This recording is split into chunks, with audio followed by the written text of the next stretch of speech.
চিন্তা করে, ঠিক কিনা বলেন? হ্যাঁ, মেয়েরা বাপের বাড়ি যদি কেউ আসে তাহলে মেহমানদারি করার জন্য ব্যস্ত হয়ে যায়, আর শ্বশুর বাড়ির লোক আসলে কি মুখ খারাপ, মানে শরীরটা দুর্বল হয়ে যায়, মানসিক ভাবে একটু অন্যরকম হয়ে যায়, ঠিক কিনা বলেন? হ্যাঁ, আর নিজের বাপের বাড়ির লোক আসলে একবারে স্ত্রীর সাথে যা আমার বাবা আসছে তাড়াতাড়ি করে বাজার করে নিয়ে আসেন, ঠিক কিনা? আয়েশা রাদিয়াল্লাহু তাআলা মনে করছেন যে আকাশে যে পরিমাণ তারকা দেখা যায় এই পরিমাণ আমল তো আমার বাপেরই হবে, আবু বকরেরই হবে, এটি মনে করতেছিলেন। কিন্তু রাসূল বললেন, ও আয়েশা শোনো, আকাশে যে পরিমাণ তারকা দেখা যায় এই পরিমাণ আমল হলো আমার প্রিয় সাহাবী হযরত ওমরের। হযরত আয়েশার চেহারাটা ছিল সুন্দর, গোলাপি। রাসূল তাকে বলতেন হুমায়রা, লাল সুন্দরী বলে নবীজি তাকে ডাকতেন। চিৎকার করে বলেন না সুবহানাল্লাহ। স্ত্রীকে মাঝে মধ্যে বিভিন্ন নামে ডাকবেন, হ্যাঁ, তাহলে খুশি হবে।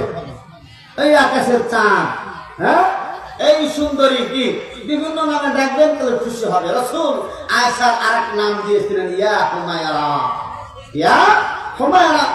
যেরকম যে শবে বরাত আসতেছে আগামী 14 তারিখ শুক্রবার রাত্রিতে শবে বরাত, এই শবে বরাতের এই হাদিসের মধ্যে পাওয়া যায় রাসূল মসজিদ থেকে আসলেন, জামা খুললেন, জামা খুলে হঠাৎ করে আবার জামা পরে কোথায় চলে গেলেন।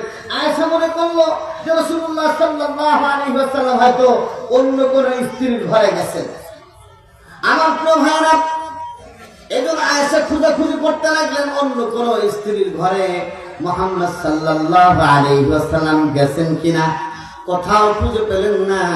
কিছুক্ষণ পর হাঁটতে হাঁটতে গিয়ে দেখলেন জান্নাতুল বাকির মধ্যে আমার আপনার নবী মাইয়াতদের জন্য হাত তুলে তুলে কান্নাকাটি করতেছেন এবং শহীদদের জন্য দোয়া করতেছেন।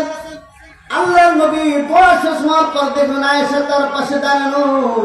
বললেন, আয়েশা তুমি কেন আমার পাশে দাঁড়ানো? ইয়া হুমায়রা। এই জায়গায় রাসূল আয়েশাকে লাল সুন্দরী বলে আখ্যায়িত করেছেন। জোরে বলেন না সুবহানাল্লাহ। লাল সুন্দরী, অনেক সুন্দর ছিলেন, যার কারণে রাসূল ইয়া হুমায়রা বলতেন। তুমি কি মনে করেছো যে আমি অন্য কোন স্ত্রীর ঘরে তোমার হক, আমি তোমার হক বাদ দিয়ে আরেক ঘরে যাব, এরকম কিছু মনে করেছো? যদি রাসূলুল্লাহ ব্যাপারটা এরকম না, হ্যাঁ তবে এরকমই।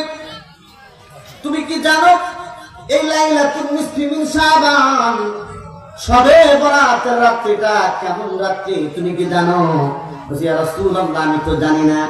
বলছে এমন একটা রজনী, শবে বরাতের রজনী। বলতেছে কাল গোত্রের যত ছাগল আছে ওই ছাগলের গায়ে যে পরিমাণ পশম আছে ওই পরিমাণ পশম পরিমাণ যত আল্লাহর বান্দা আছে, গুনাহগার বান্দা, আল্লাহ সুবহানাহু ওয়া তাআলা শবে বরাতে তাদেরকে maaf করে দেন। চিৎকার করে বলেন না সুবহানাল্লাহ। যে কিছু লোককে maaf করা হয় না তাদের মধ্যে একটা হলো যারা হিংসা বিদ্বেষে লিপ্ত, যারা শিরককারী মুশরিক, যারা তাদের কোনো দোয়া কবুল হবে না। মদ পানকারী ব্যক্তির দোয়া কবুল হবে না। যারা জিনা ব্যভিচার করে তাদের দোয়া কবুল হবে না। যারা পিতামাতার নাফরমান সন্তান তাদের দোয়া শবে বরাতের রাত্রিতে কবুল হবে না। তবে এরা যদি খালেস তওবা করে এদের দোয়া আল্লাহ সুবহানাহু ওয়া তাআলা কবুল করবেন। চিৎকার করে বলেন না সুবহানাল্লাহ। আমার ভাইরা, আমি বলতেছিলাম রাসূলুল্লাহ সাল্লাল্লাহু আলাইহি ওয়াসাল্লাম আয়েশাকে বললেন, আয়েশা আকাশে যে পরিমাণ তারকা দেখা যায় এই পরিমাণ আমল হলো আমার প্রিয় সাহাবী হযরত ওমরের মাকাম, ওমরের মর্যাদা কেমন। আল্লাহর নবী বলেছেন লাউ কানা বাদি নাবিয়ান লাকানা ওমর। আল্লাহর নবী বলেন আমার পরে যদি কেউ নবী হতো তাহলে হতো কে? বলেন ওমর। কিন্তু আনা খাতামুন নাবিয়্যিন লা নাবিয়্যা বাদি, আমি সর্বশেষ নবী, আমার পরে কেউ নবী হবে না। চিৎকার করে বলেন না সুবহানাল্লাহ। আমার প্রিয় ভাইরা, আয়েশার চেহারা দেখে নবীজি বুঝতে পারলেন যে মনটা খারাপ হয়ে গেছে। এই জন্য বলতেছে যে আকাশের যে পরিমাণ তারকা দেখা যায় ইচ্ছা করলে তো গোনা যাবে, একটা দুটো করে গণনা করা সম্ভব। কিন্তু আবু বকরের আমল এই পরিমাণ আমল, আবু বকরের আমল গণনা করে শেষ করা যাবে না। চিৎকার করে বলেন না সুবহানাল্লাহ। আবু বকর এমন এক ব্যক্তি, জান্নাতের ৮ গেট থেকে আবু বকরকে ডাকতে থাকবে, যারা বলেন না সুবহানাল্লাহ। নামাজের একটা গেট থাকবে, যারা নামাজি ব্যক্তিদেরকে নামাজের গেট থেকে ডাকবেন। যারা দান সৎকার করে, দান সৎকার একটা গেট থাকবে, ওই গেট থেকে এরকম ভাবে আবু বকরকে ডাকবেন। জিহাদের একটা গেট থাকবে, ওই জিহাদের গেট দিয়ে আবু বকরকে ডাকবেন। রমজান আসতেছে, রমজান নামক রাইয়ান নামক একটা গেট থাকবে, ওই গেট দিয়ে হযরত আবু বকরকে ডাকা হবে। চিৎকার করে বলেন না সুবহানাল্লাহ। থেকে বলবো আবু বকর উদখুলি মিন্নি, আবু বকর আমার মধ্যে দিয়ে তুমি প্রবেশ করো আর আমাকে তুমি ধন্য করো। জোরে বলেন না সুবহানাল্লাহ। দুনিয়া কি সদাকত में, दुनिया की सदाकत में तेरा नाम रहेगा, अबू बकर तेरा नाम से इस्लाम रहेगा। जोरे बोलो ना सुभान अल्लाह। আবু বকর দান সৎকার ব্যাপারে পৃথিবীর ইতিহাসে যদি কারো নাম থাকে তাহলে নাম্বার 1, 1 নম্বর নাম যার আসবে তার নাম হলো আবু বকর। জোরে বলেন না সুবহানাল্লাহ। রাসূল বলেছেন সবার ঋণ আমি পরিশোধ করতে পেরেছি, কিন্তু আবু বকরের ঋণ আমি পরিশোধ করতে পারবো না। চিৎকার করে বলেন না সুবহানাল্লাহ।